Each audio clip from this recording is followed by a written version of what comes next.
Olá pessoal, tudo bem? Nós estamos no nosso vídeo agora devocional sobre temas da Bíblia. E nós vamos abordar um tema muito importante que eu gostaria que você prestasse bastante atenção. A palavra-chave hoje, o tema da Bíblia hoje é apostasia. Nós precisamos entender que existem duas palavras de significado totalmente diferentes que são frequentemente confundidas. Ou seja, em primeiro lugar, a palavra que nós vamos tratar, apostasia. E a outra palavra que se confunde muito, porém são diferentes, é a palavra heresia. A primeira, ou seja, apostasia, descreve aquele que primeiro abraçou algum credo ou doutrina e posteriormente a abandonou. A apostasia é bem descrita como, na Bíblia, nos dicionários, como abandono total da fé ou da religião de uma pessoa, ou então abandono do credo e renúncia das obrigações religiosas. De outro lado, a palavra heresia se refere a uma crença que é sustentada em variação a outros padrões ou aspectos aceitos da doutrina. Até o termo muito utilizado, o termo herético, não implica ter abraçado uma doutrina da qual alguém finalmente se apartou. Ou seja, aquilo que é estigmatizado como herético pode ter sido uma afirmação ou argumentação inalterada. E nós precisamos prestar atenção com relação a isso.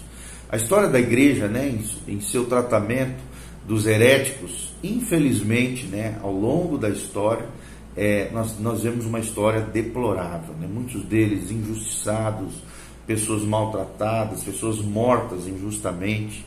Então, a história da igreja, em seu tratamento dos heréticos, infelizmente, é deplorável ao longo dos anos. Dessa história, o mesmo dicionário também registra a palavra heresia foi anteriormente um crime na maioria dos países europeus. A história descreve isso, que a heresia foi anteriormente um crime na maioria dos países europeus e, como tal, punível por lei, inclusive punível de morte. Ela consistia geralmente numa recusa, num abandono em aceitar algum artigo de fé prescrito pelos governos da época, embora a lei canônica enumere 82 variedades diferentes de variações com relação à fé prescrita. A punição, por exemplo, por heresia era comum nos tempos medievais por parte de todas as seitas religiosas dominantes nos seus governos, nos seus estados civis governantes. E foi praticada também nos Estados Unidos pelos primeiros colonizadores. A história dos Estados Unidos escreve isso.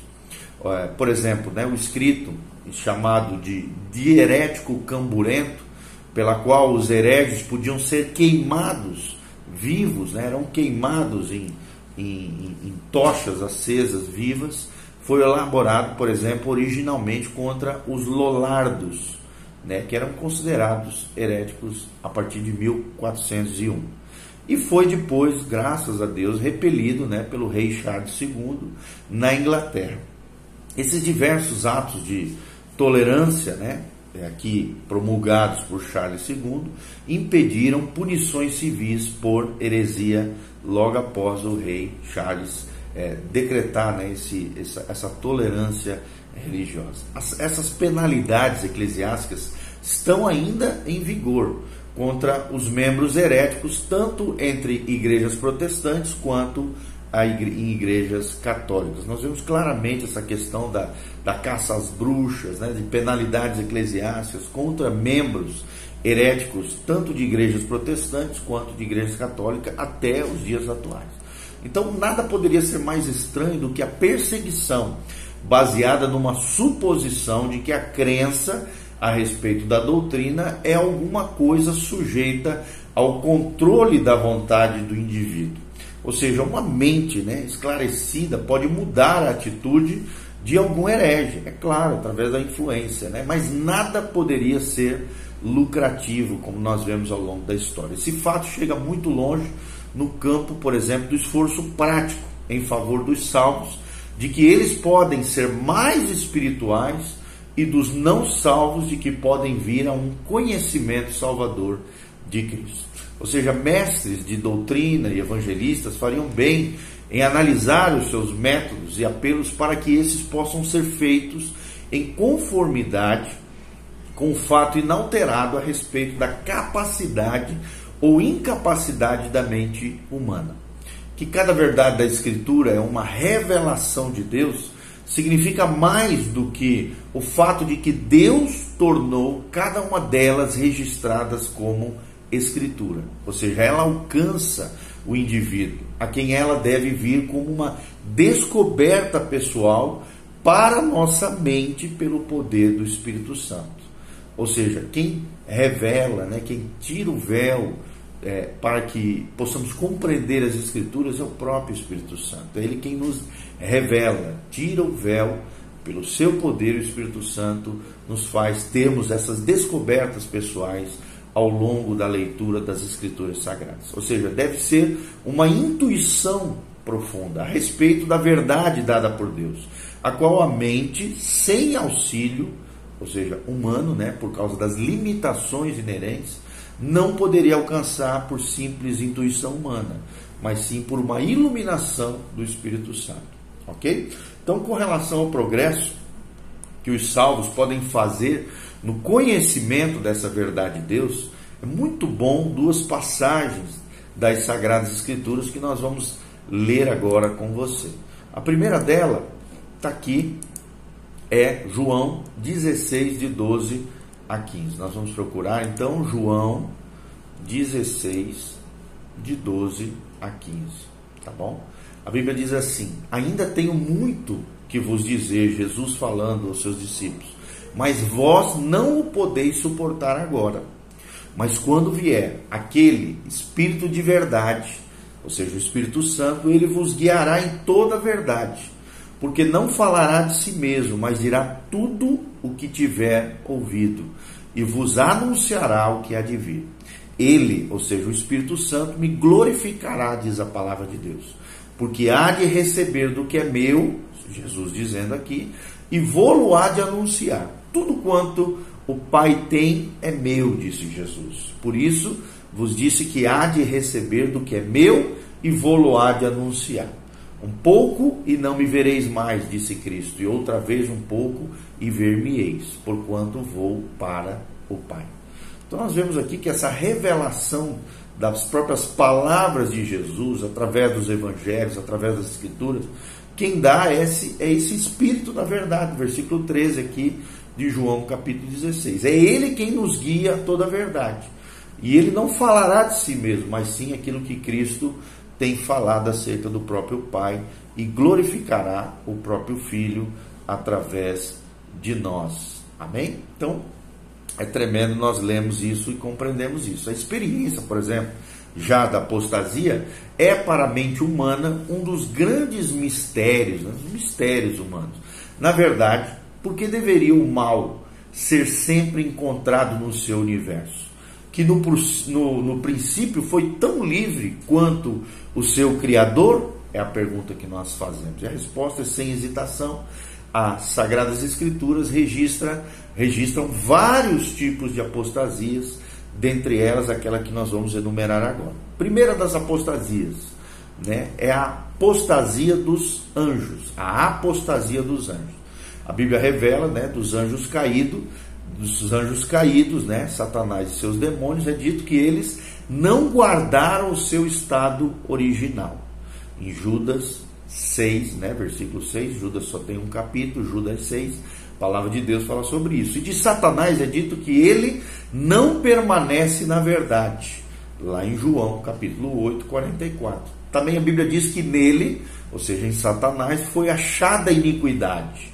Nós vemos isso em Isaías 14, 13 e 14. Versículos 13 e versículo 14. Em Ezequiel também, 28, 15, fala que em Satanás foi achada a iniquidade. Para a apostasia dos anjos, não há remédio, gente. Não adianta querer salvar anjos caídos, salvar demônios, salvar Satanás, porque a Bíblia diz que com relação à apostasia, o abandono os ensinamentos de Deus por parte dos anjos caídos, não há remédio, ao contrário, está predito em palavras que não podem ser revogadas, que todos os anjos caídos vão viver eternamente no lago que arde com fogo e enxofre, conforme nós lemos em Mateus 25, 41. Mateus 25, 41 fala sobre isso. E essa é a resposta de Deus à apostasia dos anjos caídos, dos anjos que se rebelaram, ok? Então, primeira apostasia, a apostasia dos anjos. Agora nós vamos ver uma segunda apostasia, que é a apostasia de Adão. De Adão, nosso primeiro representante da humanidade, primeiro ser humano criado por Deus. E desse aspecto da verdade, muita coisa foi escrita, anteriormente, nós vemos ao longo de todas as escrituras. Mas deveria ser observado que Adão se tornou um apóstata por seu único pecado, ou seja, desobedecer a Deus, se rebelar contra Deus, tentar viver uma vida independente de Deus, seu único pecado. E como ele caiu, isso acabou se propagando, Poderia então, através de Adão, propagar e propagaria somente segundo a sua natureza caída ao longo de todos os anos, por todos os seres humanos. Por isso nós nascemos com uma natureza pecaminosa, uma natureza adâmica, que herdamos de Adão, da sua apostasia, da sua rebelião, da sua vida independente, ok? Terceira apostasia que a Bíblia refere ou menciona é a apostasia de Israel. Apostasia de Israel. Apostasia, com algum grau de restauração, foi a experiência constante da nação de Israel. Ou seja, Israel, uma época servia ao Senhor, de repente apostatava, abandonava a fé. Aí Deus tratava com o povo, disciplinava através de outras nações contrárias que vinham subjugá-los, que vinham de alguma maneira levá-los cativo, e aí o povo de Israel voltava-se para o Senhor. Por isso que nós podemos afirmar que a apostasia de Israel teve algum grau de restauração, e isso se vê em todas as Sagradas Escrituras, Foi a experiência constante da nação de Israel, em proximidade com Deus e ao mesmo tempo abandono da fé, envolvimento contra os deuses, envolvimento contra as nações. Tudo isso foi predito, nós vemos nas Escrituras, e essa predição também da restauração de Israel revela o fato de que o pecado nunca é para Deus uma surpresa. Deus nunca é pego de surpresa com relação ao pecado, tanto humano quanto ao pecado de Israel, ou o pecado do seu povo. Ele pode sempre prevê-lo, ou seja, Deus sempre pode prever a queda do homem, ou a queda do seu povo com relação ao pecado, como ele sempre fez ao longo da história das Escrituras Sagradas. Israel está agora, nós vemos dentro da história, na sua última apostasia, e não haverá outra depois de ser restaurado do presente estado de separação das bênçãos do pacto de Deus. Ou seja, nós vemos, que Israel hoje, infelizmente, está longe dos caminhos de Deus, do Deus que enviou seu Filho, Cristo Jesus, para morrer na cruz, no nosso lugar. Ele está vivenciando, passando por essa última apostasia, antes da tribulação, antes do estabelecimento, onde na tribulação, nós sabemos, haverá um grande avivamento com o povo de Israel, um arrependimento, uma restauração, uma última restauração, antes das bênçãos do pacto se concretizar na terra, através do reino milenial, de implantação do reino milenar de Cristo sobre a terra. Nós vemos tudo isso em Deuteronômio 28, dos versículos 15 a 68, Deuteronômio 30, de 1 a 8, e Isaías capítulo 1, versículos 5 e 6, e Isaías capítulo 5, de 5 a 7. Nós vemos toda essa restauração final, dessa última apostasia do povo de Israel. Outra apostasia é a apostasia da cristandade, ou seja, a igreja de Roma representa o grau de apostasia que todos os homens podem ir, ou seja, podem chegar. Se levar em conta, por exemplo, o fato de que ela foi totalmente pura, escriturística no seu começo, no seu primórdio ali, o abandono final também está predito para os dias da tribulação, ou seja, são dias de apostasia, em meio à cristandade, em meio ao povo de Deus. Muitos apostatarão da fé, e hoje é uma marca, infelizmente, Nós vemos muitos abandonando a fé, muitos abandonando o cristianismo, a cristandade, conforme profeticamente Paulo fala em 2 Tessalonicenses capítulo 2, versículo 3, e também a Bíblia fala desse período dos últimos dias, o tempo final, o tempo onde vai se concretizar todas as profecias referentes ao tempo final, aos juízos finais de Deus sobre a terra. Dentro desse período dos últimos dias da igreja na terra, também a terra será marcada por muita apostasia, conforme diz 1 Timóteo 4, de 1 a 3. 1 Timóteo 4, de 1 a 3 e 2 Timóteo 3, de 1 a 5, fala dessa apostasia, ok? Nós vamos só ler rapidinho. 1 Timóteo é bom nós lermos. 1 Timóteo 4, de 1 a 3.